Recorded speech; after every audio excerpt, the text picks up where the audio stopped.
बिस्मिल्लाहिर्रहमानिर्रहीम। अस्सलाम वालेकुम नाज़रीन, आप यूट्यूब चैनल देख रहे हैं। मैं इमरान खान हूँ।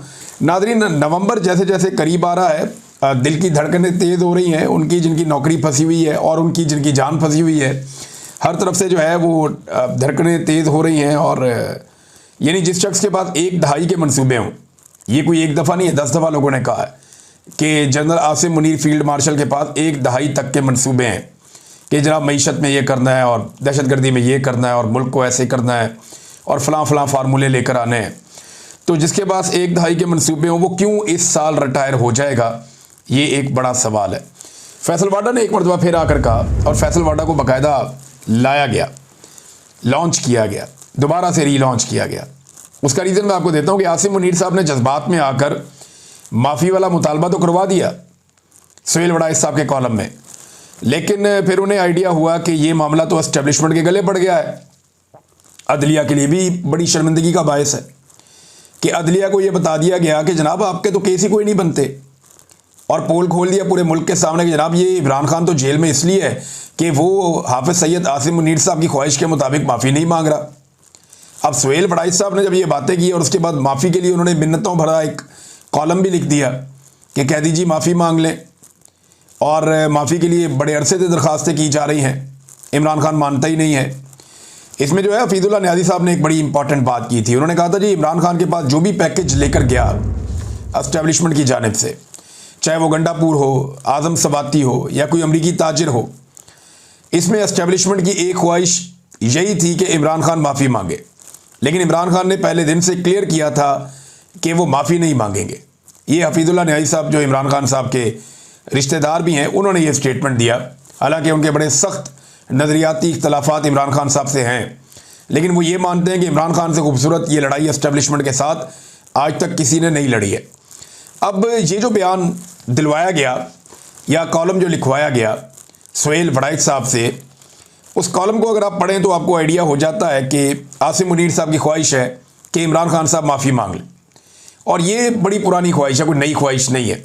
ये 2 साल हो गए इसी ख्वाहिश के लिए, कभी इसको बंद कर देते हैं, कभी बिजली बंद कर देते हैं, कभी गर्मियों के अंदर पंखा बंद कर देते हैं, कभी 22-22 घंटे सेल के अंदर रखते हैं, कभी कई दिन तक सेल का दरवाज़ा ही नहीं खोलते, कभी उनका सामान छीन लेते हैं, कभी उनकी मुलाकातें बंद कर देते हैं, बच्चों से बातचीत बंद कर देते हैं, अखबारात और टीवी तक बंद कर देते हैं। तो ये सारा कुछ करने के बाद उनको तोड़ने की कोशिश की जाती है कि ये आदमी माफ़ी मांग ले, लेकिन नहीं मांगी माफ़ी।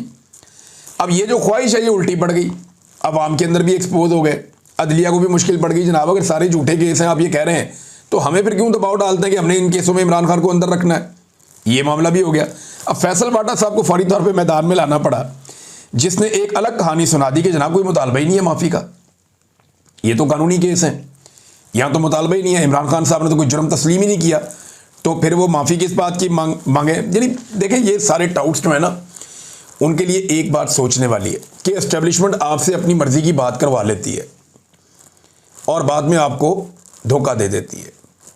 यानी कभी आपसे धमकी लगवा देते हैं कि जनाब आप एस्टेब्लिशमेंट ये करने वाली है, वो करने वाली है, वो करने वाली है, और पर्दे के पीछे एस्टेब्लिशमेंट मिन्नतें कर रही होती है, टाउट्स को कह रही होती है कि हम चढ़े हुए हैं, हम नहीं छोड़ेंगे, और पर्दे के पीछे मिन्नतें कर रहे होते हैं। ये बेचारे होते बहुत कमज़ोर हैं। ये मेरी बात याद रखिए, सरकारी अफसर जो है ना, सरकारी मुलाजम ही होता है। वो दलेर कभी हो ही नहीं सकता, वो कभी हो ही नहीं सकता दलेर।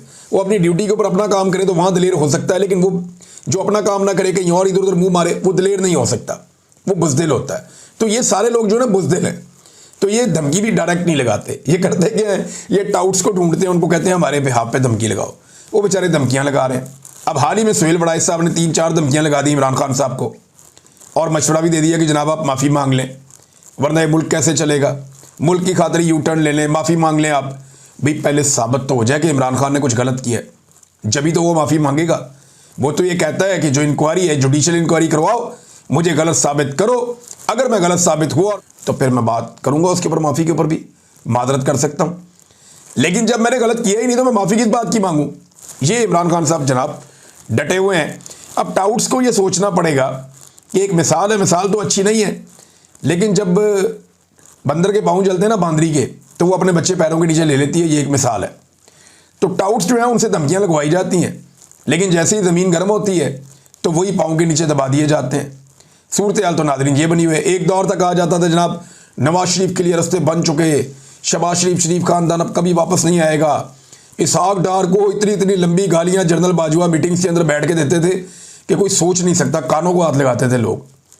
इसहाक डार के बारे में कहते थे पाकिस्तान की मईशत का कोई सबसे बड़ा कातिल है जिसने तबाही फेरी है पाकिस्तान की मईशत की, तो वो इसहाक डार है। ये जनरल बाजवा हर जगह बैठकर कहते थे और उसके सबूत भी पेश करते थे। बाद में उसी इसहाक डार के जूते जनरल बाजवा पॉलिश कर रहा था और उसी जनरल बाजवा के जूते नवाज शरीफ और पूरी फैमिली पॉलिश कर रही थी। ये हमने होते हुए देखा, अपनी आंखों से देखा। तो टाउट्स के लिए बहुत कुछ सीखने के लिए सुहेल बड़ाई साहब को भी इस बात पे गौर करना चाहिए कि उनसे कॉलम लिखवा दिया और फैसल वाडा से उसकी तरदीद करवा दी। हद है वैसे। अब एक और काम नाज़रीन किया जा रहा है और वो ये है कि इमरान खान साहब की मुलाकात थी जेल के अंदर, यानी आज के दिन में मुलाकात थी और एक केस भी लगा हुआ था तोशाखाना 2 वाला। अब ये जो तोशाखाना 2 केस है इसकी समाअत अडियाला जेल में होनी थी आज के दिन, लेकिन एक मरतबा फिर पता चला कि समाअत मुलतवी हो गई है। अब इस महीने में ये तीसरी मरतबा इमरान खान साहब की तोशाखाना वाले केस में समाअत मुलतवी कर दी गई है। 6 अगस्त से लेकर अब तक लगातार यही हो रहा है। हर हफ्ते ना सिर्फ इमरान खान साहब की समाअत मुलतवी कर दी जाती है बल्कि उनकी मुलाकात भी ख़ानदान वालों से नहीं करवाई जाती।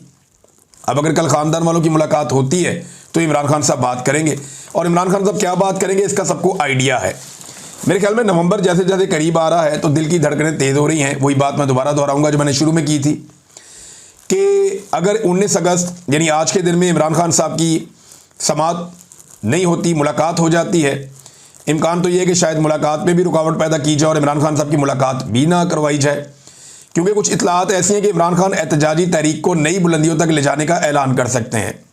और नवंबर करीब आ रहा है और मुल्क भर में तहरीक शुरू हो सकती है कि फील्ड मार्शल अपने घर चले जाएं, बहुत हो गया, उन्होंने मुल्क और कौम को बहुत नुकसान पहुंचा लिया। अब कोई डिज़र्विंग और प्रोफेशनल बंदा आए जो फ़ौज को सियासत से दूर लेकर जाए। फील्ड मार्शल खुलकर सियासत कर रहे हैं, ये मईशत में दखलंदाजी दे रहे हैं, सियासत में दखलंदाजी कर रहे हैं, दाखिली और ख़ारजी मामलात में दखलंदाजी कर रहे हैं। लिहाजा ये क्योंकि अपने आइन और अपने हलफ के मुताबिक नहीं चल रहे और इदारे की हजीमत और एक बदनामी का बायस बन रहे हैं, जो इमरान खान साहब बार बार कहते भी हैं। लिहाजा अब ये ओहदे से हट जाए और कोई दूसरा बंदा आए ताकि इदारा जो है वो बेहतरी से चल सके। अब मुल्क भर में अवाम एहतजाज कर रहे हों कि आसिम मुनीर घर जाए और इदारे को मज़ीद तबाह ना करें, तो इदारे को मज़ीद तबाही से बचाया जाए, अवामी नफरत से बचाया जाए। दुनिया भर में यही मुतालबा अगर गूंज रहा हो तो दबाव का लेवल क्या होगा? दबाव बहुत बढ़ सकता है। लिहाजा मेरे ख्याल में इस दबाव से बचने के लिए इमरान खान साहब की मुलाकातें बंद कर दी गई हैं और अब उनके केसेस भी नहीं चलने दिए जा रहे और साथ ही साथ माफ़ी तलाफ़ी की कोशिश भी की जा रही है। माफ़ी का सादा मतलब ये है कि आप हमें चलने दें। अब तक के लिए इतनी, अपना ख्याल रखिएगा, अपने चैनल का भी। अल्लाह हाफ़िज़।